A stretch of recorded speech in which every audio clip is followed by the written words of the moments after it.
자, 우리 인사합시다. 하나님을 기대합시다.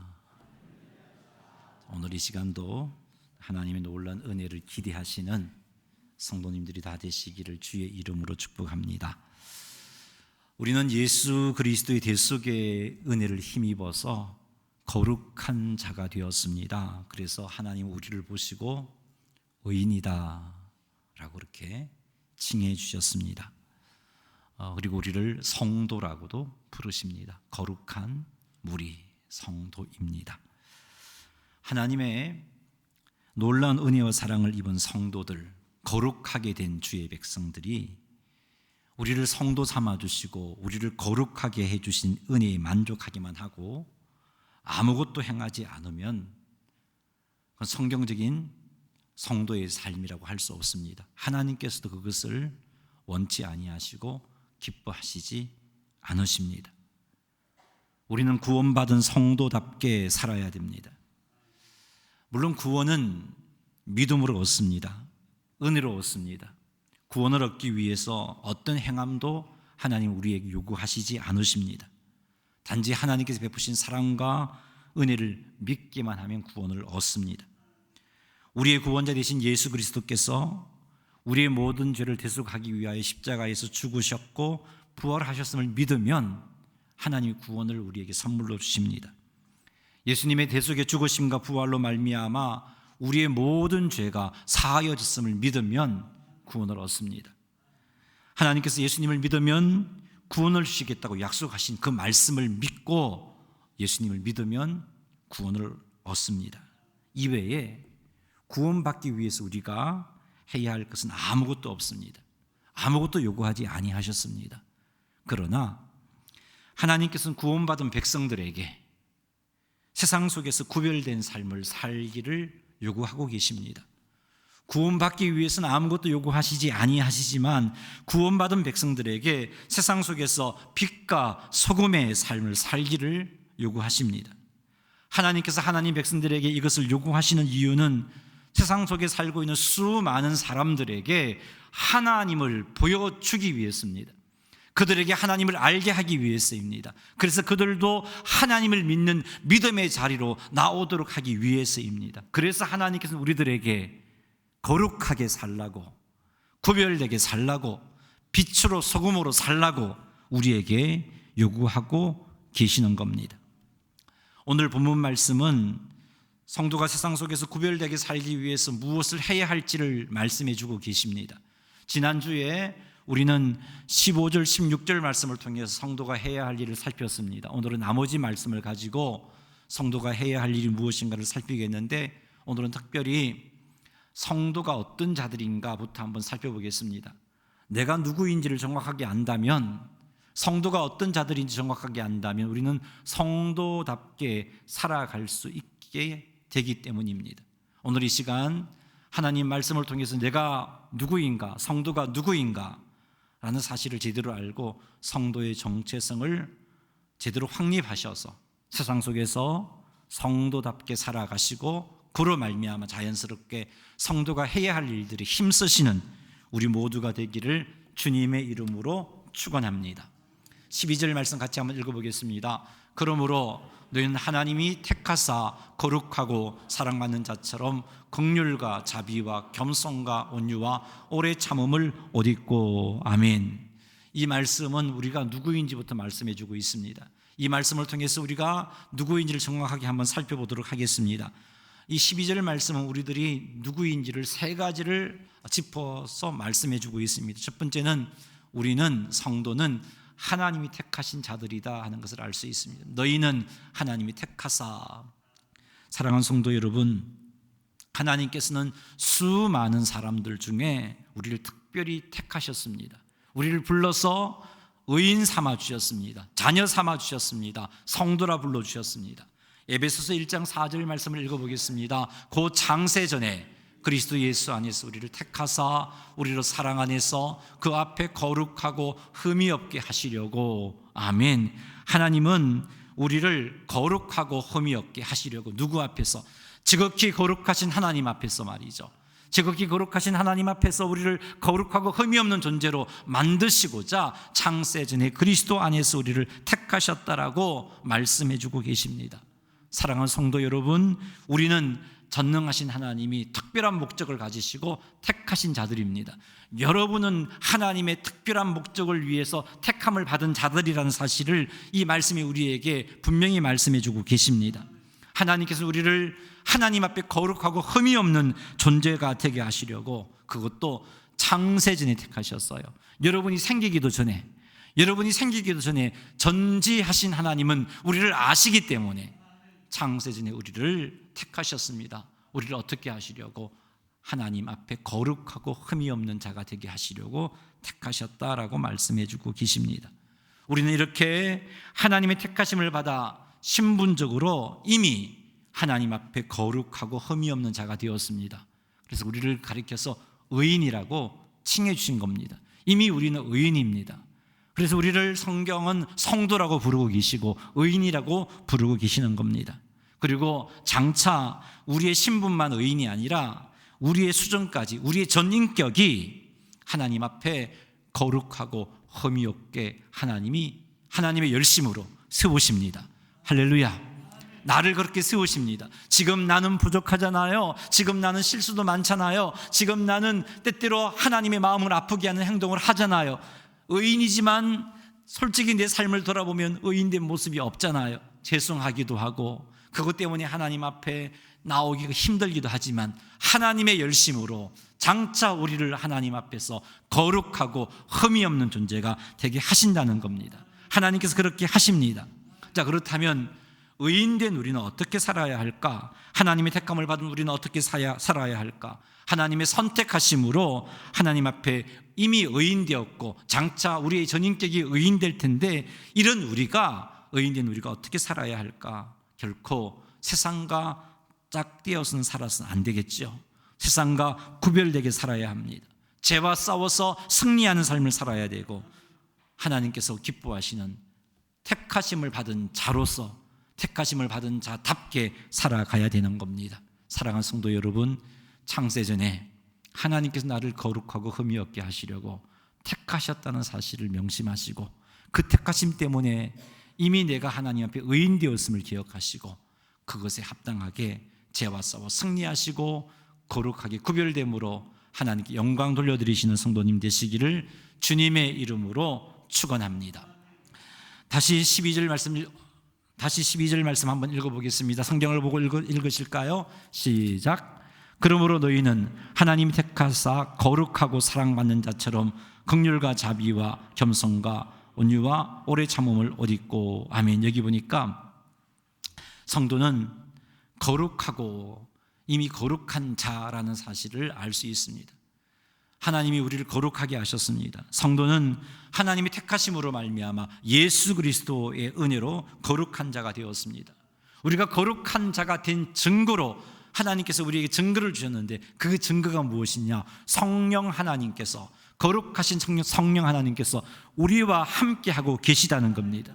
성령 하나님께서 우리들로 하여금 예수님을 구주로 믿게 해주셨잖아요. 여러분, 예수님이 구주로 믿어지십니까?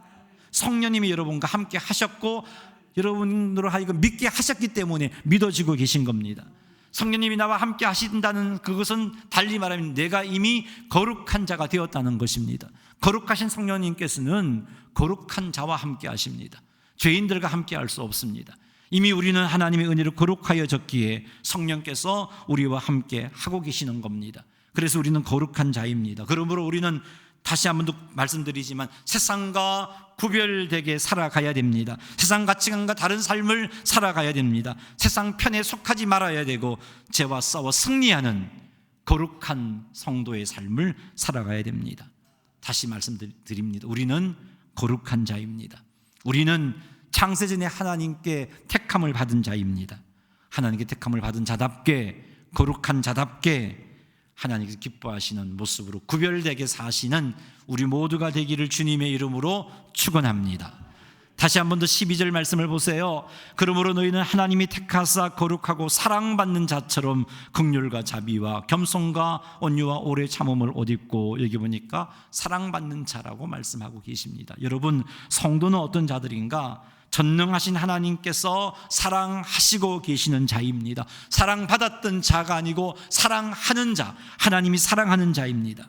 하나님이 얼마나 우리를 사랑하시는지 이사야 43장 4절 말씀이 우리에게 소개해주고 있습니다. 이사야 43장 4절 말씀, 내가 내 눈에 보배롭고 존귀하며 내가 너를 사랑하였은즉 내가 내 대신 사람들을 내어주며 백성들이 내 생명을 대신하리니. 아멘.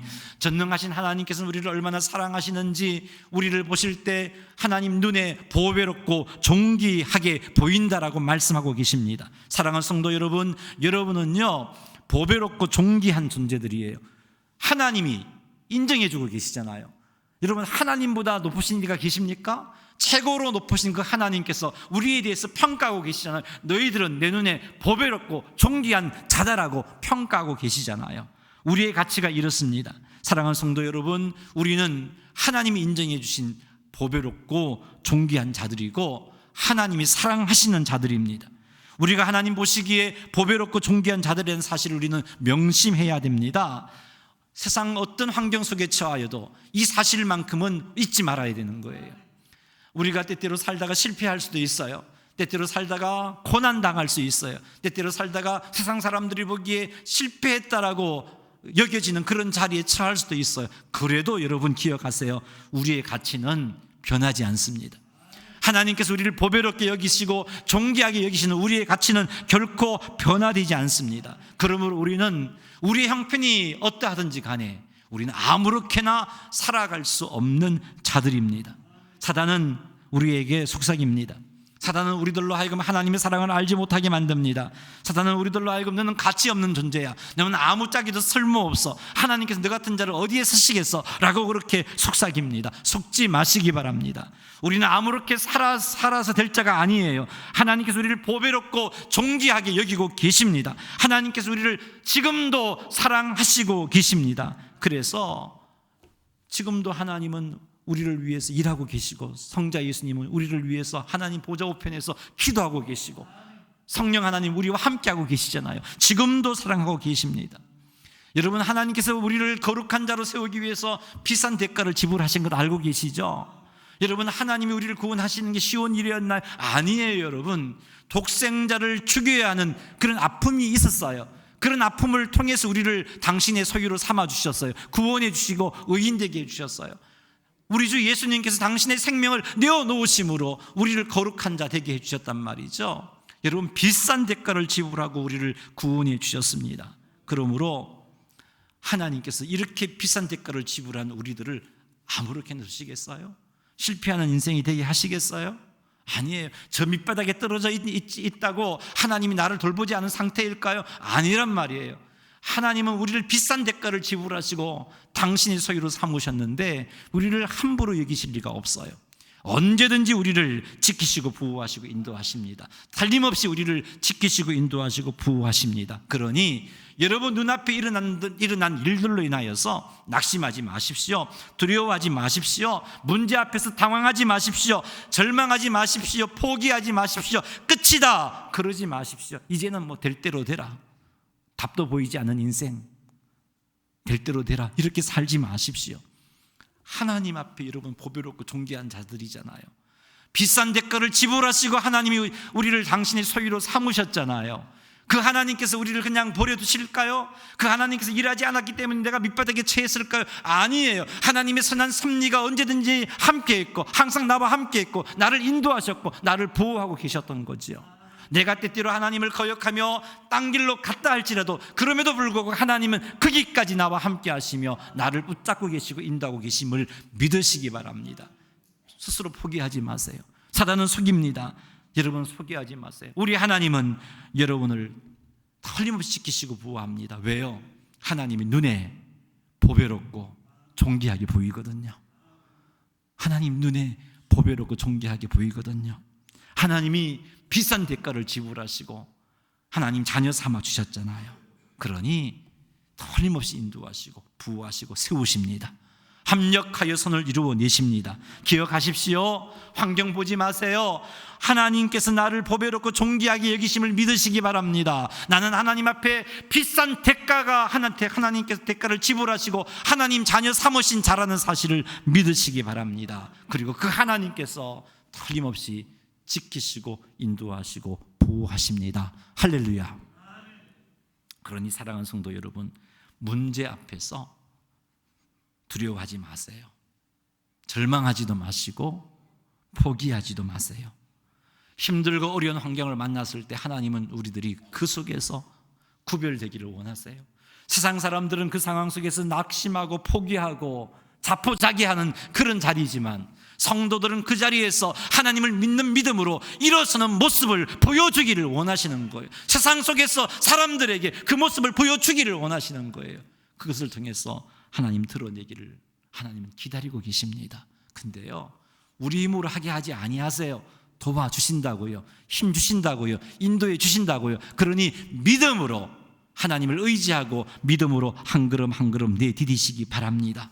우리는 예수님의 생명을 대가 지불로 인해서 구원받은 정말로 가치 있는 존재, 그 어떤 가치로도 환산할 수 없는 그런 가치가 있는 존재가 우리들이라는 사실을 기억하십시오. 현재의 내 모습이 어떠하든지 간에 내 가치는 결코 변하지 않습니다. 세상 사람들이 보기 인생이 실패했습니까? 그런다고 내 가치가 변할까요? 아니에요, 여러분. 고통과 고난이 끊이지 않은 자리에 있어요. 내 가치가 변할까요? 아니란 말이죠. 때로 내가 너무 죄송하지만 하나님 앞에 죄를 지었어요. 내 가치가 변할까요? 아니에요. 하나님 나를 보배롭고 존귀하게 여기시기에 건져주십니다. 일깨워주시고 깨워주시고 세워주십니다. 여러분, 여기 10,000원짜리 지표가 있는데 제가 이렇게 막 구겼어요. 코도 풀고 침도 뱉고 집어 던졌어요. 이 50,000원짜리라 해야 되겠네. 50,000원짜리. 그래야 죽어갈 것 같아요. 이 50,000원짜리 가치는 안 변하죠. 제가 코 풀고 침 뱉고 구겨 버려 던지고 발로 밟았어도 이 가치는 안 변해요. 50,000원이에요. 이것처럼 우리의 가치는 결코 변하지 않습니다. 하나님 우리를 보배롭게 여기시고 존귀하게 여기십니다. 하나님이 당신의 외아들을 대가 지불하셔서 당신의 소유자오신 비싼 대가를 지불한 존재라는 사실은 변할 수가 없어요. 이 사실을 기억하시고 하나님의 사랑받는 자답게 사세요. 사단의 속삭임에 속지 마시고 함부로 인생을 굴리지 마세요. 하나님 눈에 보배롭고 존귀한 자이고 우리의 가치는 변하지 않는다는 사실을 명심하시고 어떠한 상황에 있든지 간에 하나님이 나를 지키신다는 확신 가운데 믿음으로 세상 속에서 구별되시는 삶을 살아가시는 성도님들이 다 되시기를 주님의 이름으로 축원합니다. 기억합시다. 우리는 택함을 받은 자예요. 우리는 거룩한 자들이에요. 우리는 하나님이 사랑하시는 자들입니다. 이것이 우리의 정체성이어야 돼요. 이것은 변치 않아요. 이 가치는 변치 않아요. 이 사실을 명심하십시오. 이런 우리가 어떻게 살아가야 할까? 골로새서 3장 12절 다시 한번 읽어보죠. 그러므로 너희는 하나님이 택하사 거룩하고 사랑받는 자처럼 긍휼과 자비와 겸손과 온유와 오래 참음을 옷 입고. 아멘. 우리가 어떤 자들이에요? 택함 받은 자들이잖아요. 우리가 어떤 자들이에요? 택함 받아 거룩한 자들이잖아요. 우리가 어떤 자들이에요? 하나님이 사랑하시는 자. 그래서 비싼 대가를 지불하고 당신의 소유 삼아 주신 자들이잖아요. 그래서 그런 자들이니까 어떻게 살라고요? 긍휼과 자비와 겸손과 온유와 오래 참음으로 옷 입어라 라고 말씀하고 있어요. 그 갖추라는 말이에요. 옷 입으라는 말은 갖추라는 겁니다. 긍휼, 자비, 겸손, 온유, 오래 참음은요 그리스도의 품성이에요. 그리스도께서 가지신 풍성하고 아름다운 그리스도의 인격이에요. 우리가 본받아야 할 겁니다. 그리스도의 인격인 긍휼, 자비, 겸손, 온유, 오래 참음을 우리는 본받아야 돼요. 그것을 본받아서 내 삶 속에 열매 맺으려면 어떻게 해야 되겠어요? 그리스도의 말씀이 내 마음 안에 충만해야 돼요. 내 마음을 주장해야 돼요. 여러분, 성경에서 마음은요, 마음을 표현할 때 우리도 히브리인들처럼 생각해야 돼요. 이 마음은 어떤 것이냐? 이 마음은 생각하는 자리, 이 마음은 감정이 있는 자리, 이 마음은 우리의 의지가 있는 자리예요. 하나님의 말씀이 우리의 마음을 주장해야 돼요. 예수 그리스도의 마음이 우리의 마음을 주장하면 내 생각이 주의 말씀의 지배를 받아서 생각하게 돼요. 내 감정이 주의 말씀의 지배를 받습니다. 내 의지가 주의 말씀의 지배를 받아요. 그러면 어떻게 될까요? 내 삶 속에서 긍휼의 열매가 맺히는 거예요. 자비와 겸손과 온유와 오래 참음의 열매가 맺히는 거예요. 여러분, 우리는 성도잖아요. 택함을 받고 거룩한 자고 하나님이 사랑하는 자들이잖아요. 그럼 이런 삶이 나타나야 돼요. 이제는 신분이 그렇게 되었지만 수준을 갖추어야 되잖아요. 이건 우리가 해야 할 일이에요. 성령님의 인도를 따라 열심히 해야 할 일이에요. 그러기 위해서 긍휼, 자비, 겸손, 온유, 오래 참음을 갖추기 위해서 주의 말씀이 우리 마음을 주장할 수 있도록 우리는 애써야 되는 겁니다. 주의 말씀이 우리를 주장하게 하려면 어떻게 해야 돼요? 성경을 보니까 주야로 말씀을 묵상해야 된다고 말씀해 주고 있어요. 말씀을 가까이 해야 된다고 말씀해 주고 있어요. 지난 주일 제가 말씀드렸죠. 하나님이 하나님 말씀의 지배를 받기를 원하셔서 무엇을 요구하셨어요? 율법을 등사해서 항상 곁에 두고 주야로 그것을 묵상하라고 왕에게 요구하셨잖아요. 여러분, 우리가 주의 말씀의 지배를 받는 길은 그 길밖에 없어요. 읽고 묵상하고 듣는 길밖에 없어요. 한 달에 한 구절 성경 한번 암송도 한번 해볼까요? 하면 그 말씀이 내 마음을 투정하게 돼요. 내 생각과 감정과 의지를 다스리게 돼요. 그럴 때 긍휼, 자비, 겸손, 온유, 오래 참음으로 옷 입게 되는 것입니다. 여러분, 구원의 은혜를 입은 우리들을 그냥 이 자리에서 수준은 변화되지 않고 신분만 바뀐 채 하나님 감사해요 사는 것 하나님께서 원치 아니하세요. 이제는 수준까지 변화되기를 원하셔서 하나님의 원하심을 쫓아서 노력하는 우리의 모습을 하나님은 기뻐하신다는 사실을 명심하시기 바랍니다.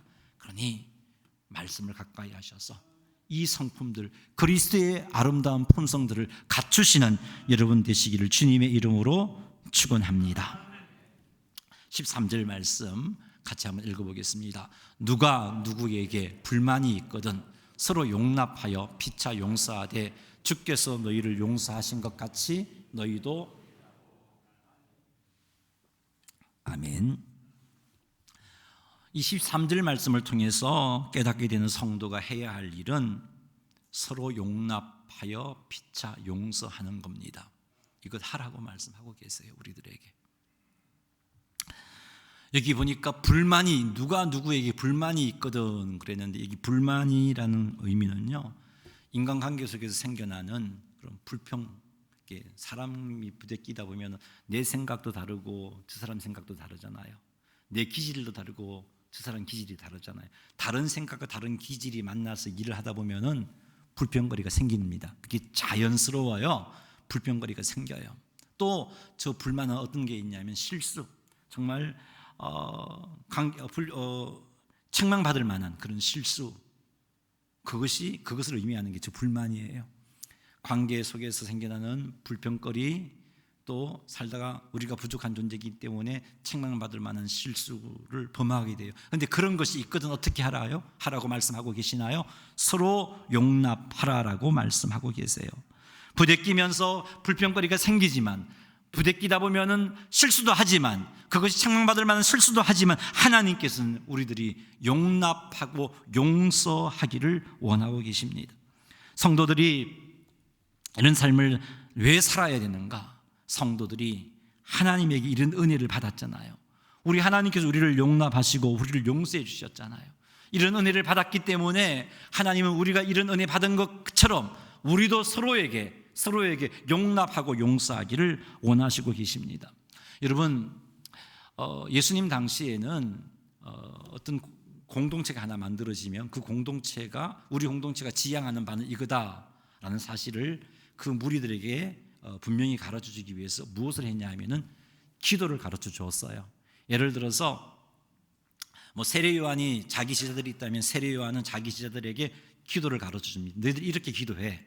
근데 그 기도 속에는 우리 공동체가 지향하는 바가 이거야, 명심하고 이대로 살 것을 기억해, 그런 차원에서 기도문을 만들어 줬어요. 그것처럼 예수님도 제자들에게, 예수님도 우리들에게 기도를 가르쳐 주셨어요. 그것이 여러분이 잘 알고 있는 주기도문이라는 거죠. 근데 그 기도는요, 예수님께서 어떤 의도로 우리에게 그 기도를 가르쳐 주셨냐면, 성도인 우리들이, 제자인 우리들이 어떻게 살아야 하는지에 대해서 말씀해 주고 계시는 거예요. 그 주님께서 가르쳐 주신 기도 가운데 마태복음 6장 12절에 이런 기도가 있죠. 한번 읽어볼까요? 우리가 우리에게 죄 지은 자를 사하여 준 것 같이 우리 죄를 사하여 주시옵고. 예수님께서 왜 이런 기도를 제자들이 가르쳐 주셨을까요? 왜 우리들에게 이런 기도를 가르쳐 주셨을까요? 우리들로 하여금 죄 지은 자를 사하여 주는 삶을 살라고. 골로새서 3장 17절의 표현을, 3장의 표현을 빌려온다면 어떻게 하라고요? 용납하고 용서하는 삶을 살라고 이 기도를 가르쳐 주신 거예요. 여러분, 주기도문 하잖아요. 주문처럼 외우시나요? 아니에요. 주기도문 할 때 마음을 담아서 기도로 하나님께 고백도 해드려야 되지만, 주기도문을 하면서 예수님께서 우리에게 원하시는 게 어떤 것인가, 어떤 삶을 살기를 원하시는가도 묵상하면서 주기도문으로 기도를 해야 되는 거예요. 예수님의 그 기도 가운데 용서해 줄 것을, 죄 지은 자를 사하여 줄 것을 우리에게 가르쳐주고 계십니다. 이런 예수님의 가르침을 생각한다면 우리는 13절의 이 말씀, 용납하고 용서하는 삶을 살아야 된다는 사실을 알 수 있습니다. 사랑하는 성도 여러분, 주께서 우리를 용서하신 것 같이, 주께서 우리를 용납하신 것 같이 우리도 서로 용납하고 용서하는 자들이 되십시다. 불평거리, 책망받을 만한 실수에 대해서도 용납하고 용서해 주십시다. 여러분, 용납하고 용서할 수 있는 그런 자세는요, 지체를 바라볼 때 사랑해야 돼요. 여러분, 자녀들이 실수함에 대해서 물론 책망은 하지요.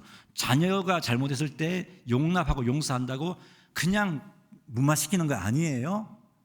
바로 잡아줘야 되고 잘못이 무엇인가를 짚어줘야 되는 거죠. 근데 그 용납하고 용서해 주는 게 어렵지 않잖아요.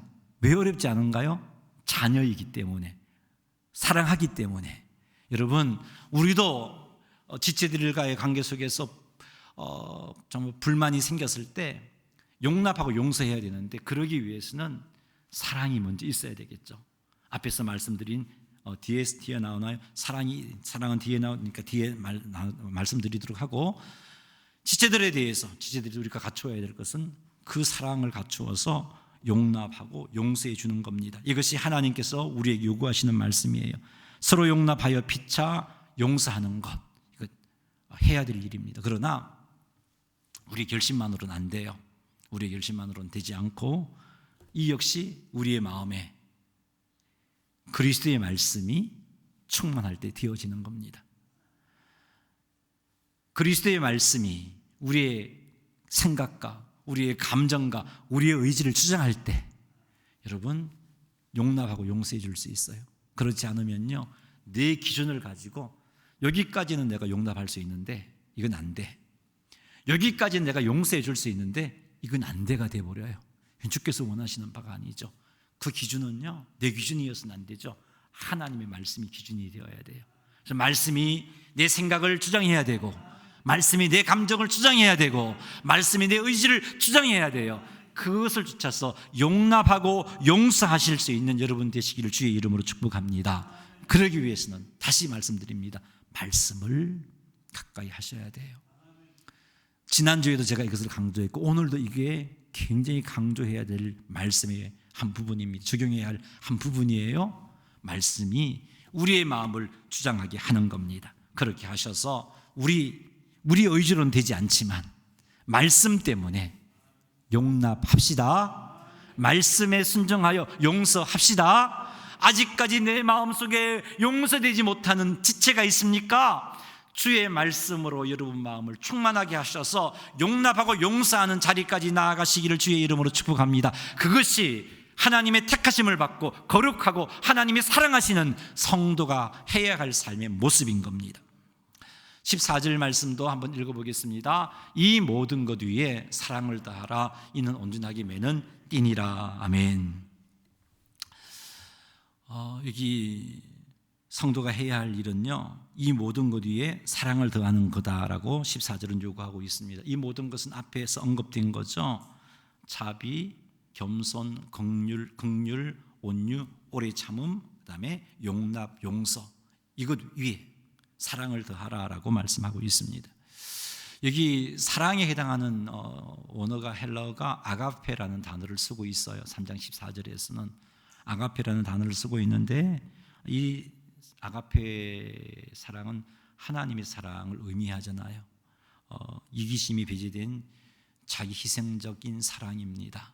아가페 사랑이에요. 이것을 더하라라고 말씀하고 있습니다.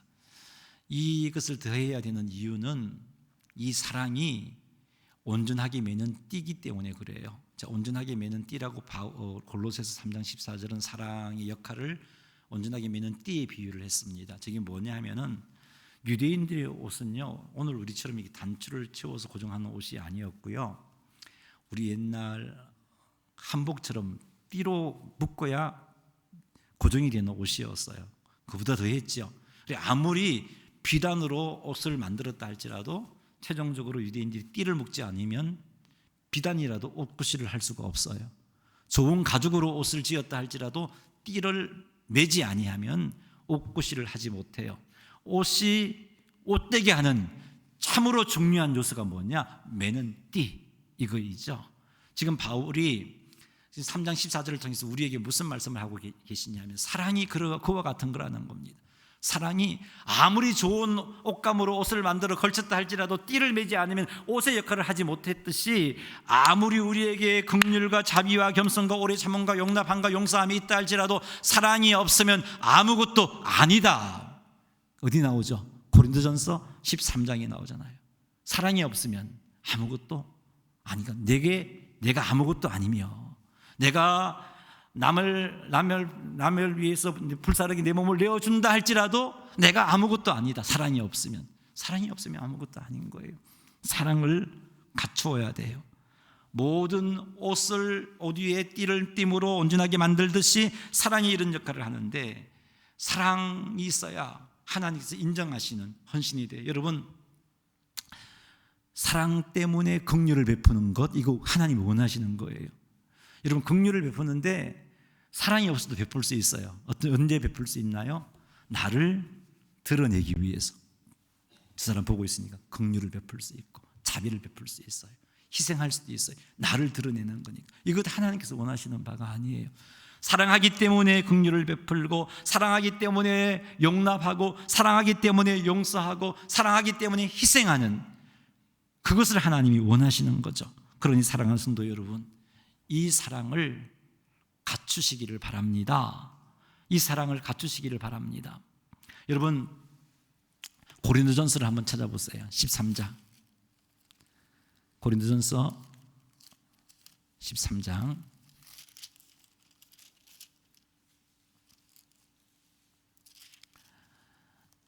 12장 31절 보세요. 12장 31절입니다. 고린도전서 12장 31절 같이 읽겠습니다. 시작. 너희는 더욱 큰 은사를 사모하라. 내가 또한 가장 좋은 길을 너희에게 보이리라. 아멘. 그러면서 바울이 무엇을 이야기했어요? 13장에서 사랑의 은사를 이야기하고 있죠. 가장 큰 은사가 사랑이에요. 사모하라라는 말은 이것이 우리에게 이루어질 수 있기 때문에 사모하라고 말씀하고 계신 거예요. 이거는 꿈에도 우리에게 이루어질 수 없는 거라면 바울이 성령의 감동을 받아서 바울이 이렇게 너희는 더욱 큰 은사를 사모하라고 말씀하지 않았을 겁니다. 가능하기 때문에 이것을 우리에게 사모하라고 말씀해 주고 있어요. 여러분, 사랑의 은사 사모하시기 바랍니다. 갖출 수 있어요. 이거는 죽었다 깨어나도 안 돼. 내가 내 성화가 완성되고 하나님 앞에 서야 되겠지. 아니에요. 사모할 때 갖추어지게 되는 거죠. 갖추어야 돼요. 사랑을 갖추어야 돼요. 지체를 바라볼 때 사랑해야 할 자들임을 명심하고 주님께서 나를 사랑하신 것처럼 사랑해야 되는 거죠. 이것도 하나님의 말씀이 우리를 추정할 때, 하나님의 말씀이 우리의 마음을 추정할 때 가능하고, 또 하나님과 친밀한 교통의 삶을 살 때, 하나님의 사랑을 공급받을 때 가능해요. 그러니 말씀으로 무장하시고 친밀한 교통의 삶을 잘 갖추어서 우리 사랑을 갖추십시다. 사랑을 갖추십시다. 옆 사람에게 이야기합시다. 사랑합시다. 할렐루야. 성도가 해야 할 일이에요, 여러분. 이것 하지 않고 있으니까 영적 어린아이가 되어서 50년, 60년 예수 믿어도 처음 예수 믿을 때 그 모습 그대로 갖고 있잖아요. 하나님께 영광이 안 되잖아요. 구원은 받지만 여러분 사랑을 갖추시기를 주의 이름으로 축복합니다. 자, 마지막으로 17절 말씀 한 절 살피고 마치도록 하겠습니다. 또 무엇을 하든지 말에나 일에나 다 주 예수의 이름으로 하고 그를 힘입어 하나님 아버지께 감사하라. 아멘. 여기 말에나 일에나 여기 관용적인 표현인데 어떤 의미냐면 모든 삶에서라는 표현이에요. 모든 삶에서 내가 하는 모든 삶에서 교회 안에서 행하는 성도의 삶뿐만 아니라 직장에서 행하는 직장인의 삶, 가정에서 행하는 삶, 누구를 만나든지 간에 내가 어디를 가든지 간에 거기에서 행하는 모든 삶, 삶에서 어떻게 하라고요? 다 주 예수의 이름으로 하고라고 말씀해 주고 있어요. 여러분, 성도가 해야 할 일입니다. 내 삶의 모든 영역에서 다 주 예수의 이름으로 해야 돼요. 기도만 주 예수의 이름으로 하는 게 아니에요. 주를 섬기는 봉사도 주 예수의 이름으로 해야 되고, 예배의 자리에 나오는 것도 주 예수의 이름으로 해야 되고, 감사하는 것도 주 예수의 이름으로 해야 되고, 직장생활도 주 예수의 이름으로 해야 되는 거예요. 사업도 주 예수의 이름으로 해야 되는 거예요. 주 예수의 이름으로 한다는 게 무슨 의미인가 한번 살펴보도록 하겠습니다. 마가복음 9장 38절 한번 읽어보죠. 요한이 예수께 여짜오되 선생님, 우리를 따르지 않는 어떤 자가 주의 이름으로 귀신을 내쫓는 것을 우리가 보고 우리를 따르지 아니함으로 금하였나이다. 아멘. 지금 요한이 예수님에게 말하는데 어떤 자가 주의 이름으로 귀신을 내쫓는다라고 말했어요. 여기 주의 이름이 어떤 의미인가를 생각하면서 39절을 읽으세요. 자, 읽어보겠습니다. 예수께서 이르시되 금하지 말라. 내 이름을 의탁하여 능한 일을 행하고 즉시 나를 비방할 자가 없느니라. 아멘. 자, 이 38절과 39절을 말씀을 볼 때 주의 이름으로 행한다는 게 어떤 거예요? 어떤 거예요? 내 이름을 의탁하여 능한 일을 행하고, 이 표현을 볼 때 예수님의 이름을 의탁하여 행하는 것. 예수님의 이름을 의탁하여 행한다는 말은 다른 게 아니고 예수님을 의지하는 것이에요. 여러분, 예수님의 이름으로 행한다는 것은요 다름이 아니에요. 예수님을 의지하는 거죠. 여러분, 기도도 예수님 이름으로 하잖아요. 내 공로 의지하여서 하나님께, 하나님 내가 이렇게 선하게 살았으니까 내 기도 들어주세요, 이것 아니에요. 하나님 안 들어주세요.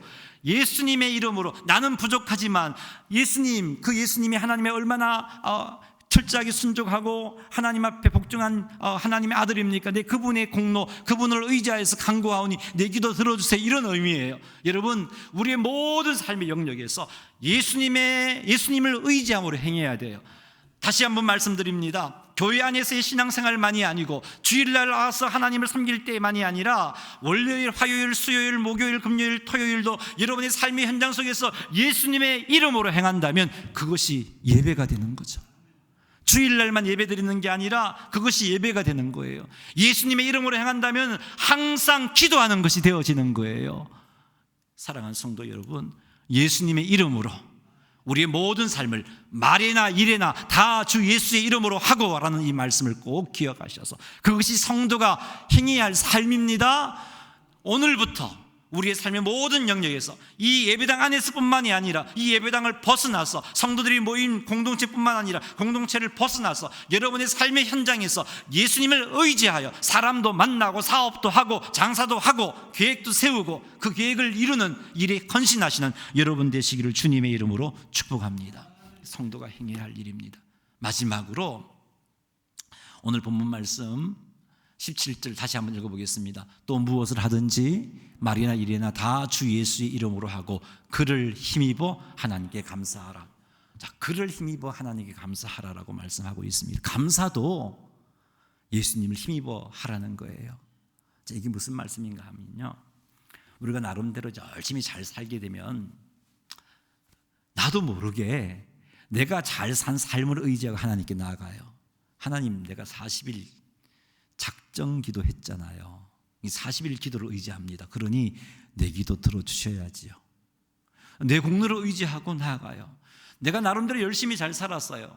예배를 드리면 내가 이렇게 잘 살았기 때문에 하나님 내 예배를 받아주실 거야. 이게 무엇을 의지하고 있는 거예요? 내가 잘 산 삶을 붙잡고 하나님께 나아가고 있는 거예요.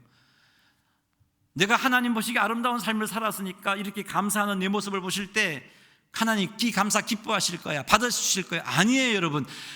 그를 힘입어 하나님께 감사하라고 그랬어요. 우리의 예배도 우리의 공로가 아니에요. 40일 작던 기도가 아니고요, 선한 삶을 살았던 게 아니고요, 세상 속에 빛으로 소금으로 살았던 우리의 삶을 의지하여 하나님께 나아갈 수 있는 것 아니에요. 착각하지 마세요, 여러분. 그것 아니에요. 우리가 하나님께 나아갈 수 있는 이유는 예수님 때문이에요. 우리가 우리의 예배를 하나님께서 받으시는 이유는 예수님 때문이에요. 우리의 기도를 하나님이 받으시는 이유는 예수님 때문이에요. 사랑하는 성도 여러분, 이건 명심하라고, 그를 힘입어 하나님께 감사하라라고 17절이 우리에게 말씀해 주고 있습니다. 성도는요, 예배뿐만 아니라 삶의 모든 영역에서 그를 힘입어야 되고, 하나님께 예배하고 영광을 돌리고 감사하는 것도 예수님을 힘입어야 할 수 있다는 사실을 명심하시고, 매 순간 주님을 힘입어 하나님께 영광 돌리시는 성도님들이 다 되시기를 주의 이름으로 축복합니다. 말씀을 정리하겠습니다. 기억하십시오. 나는 누구인가? 성도는 누구인가? 명심하십시오. 성도는 하나님의 택함을 받은 자. 여러분, 하나님의 특별한 택함을 받은 자예요. 그리고 나는 거룩한 자. 거룩하게 될 자가 아니고 하나님이 이미 거룩하게 하셨어요. 내 신분은 거룩한 자예요. 그리고 나는 어떤 자인가요? 하나님이 사랑하시는 자, 사랑하는 자예요. 사랑하는 자. 그 사랑하는 자를 생각할 때 하나님이 나를 보배롭고 존귀하게 보신다는 것 기억하세요. 그리고 또 한 가지, 하나님이 예수님을 십자가에 죽게 하시는 대가를 지불하심으로 나를 사랑하시고 소유 삼으셨다는 것도 기억하세요. 그게 우리예요. 여러분, 오늘 이것만큼 꼭 기억하셔야 돼요. 내가 누구인가? 내가 누구인가? 택함을 받고 거룩하고 하나님이 사랑하시는 자. 그가 나이고 그가 성도이고 그가 의인인 나다라는 사실을 명심하세요. 그리고 성도답게 살아가야 될 것 여러 가지를 말씀드렸는데 간단하게 정리해 드릴게요. 다른 거 다 잊어도 좋아요. 하나님의 말씀이 여러분의 마음만 주장하게 되면요, 제가 언급했던 여러 가지 성도의 삶이 있잖아요. 성도가 해야 할 일 사라지게 되어 있어요. 하나님의 말씀이 내 생각과 감정과 의지만 주장하면요, 자비, 긍휼, 오래 참어, 온유, 용납, 용서, 사랑 다 나타나게 되어 있어요. 그러니 하나님의 사랑이, 하나님의 말씀이 내 마음을 주장할 수 있도록 하나님의 말씀을 가까이 하시기를 바랍니다. 주의하러 묵상하세요. 암송도 하시기 바랍니다. 나는 잘 안 외워지, 괜찮아요. 잘 안 외워지면 오히려 더 말씀을 깊이 있게 묵상할 수 있어요. 자꾸 한번 암송해 보세요. 우리 한 달에 한 구절 한번 암송해 볼까요? 그리고 2021년 1월 1일부터 성경 읽기 다시 시작하지 말고 오늘부터 다시 읽기 시작합시다. 읽지 않으신 분 다시 시작하세요. 오늘부터 성경 읽기를 다시 시작하셔서 말씀이 우리의 마음을 주장하게 만들어서 성도가 해야 할 일들을 넉넉히 해내어 하나님께 영광 돌려드리신 성도님들이 다 되시기를 주님의 이름으로 축원합니다. 할렐루야.